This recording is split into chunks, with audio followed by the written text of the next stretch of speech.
So the practice for this show was really difficult because we had to get permits and engineers involved and the city, and it was huge.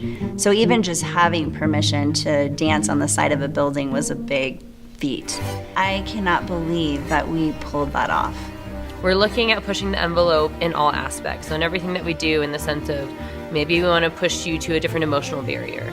Maybe we want to touch on a totally different subject that nobody wants to go to. So pushing the envelope can look like a lot of different things. I've been very fortunate with Mary Farfisa to have so many talented people here in Flagstaff that are willing to take part.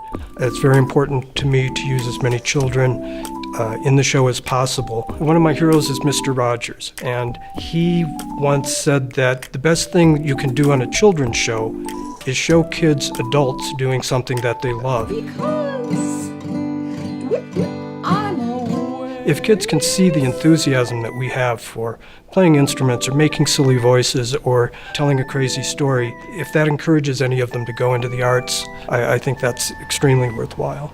Open Trauma was about educating artists and other members of the community about uranium mining on the Dene lands. We wanted to mainly educate the public about what's been going on since the 1950s on Navajo land, and share with people what the after effects of it and what has happened to their land, their water, their animals, and to their culture and to their own bodies. The reason why this had such an impact, because it was different.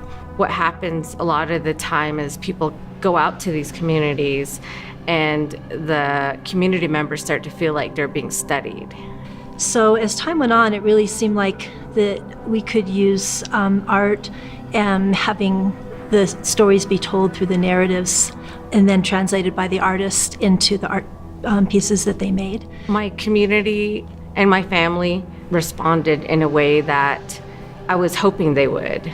It sparked a lot of interest in what we were doing, where they would ask more questions like, wow, you actually took people out to the sites, you actually have your whole exhibit set up in the Coconino Center for Arts. And I said, yeah. And the more they kept repeating that to me, I'm like, wow, this really was a huge thing.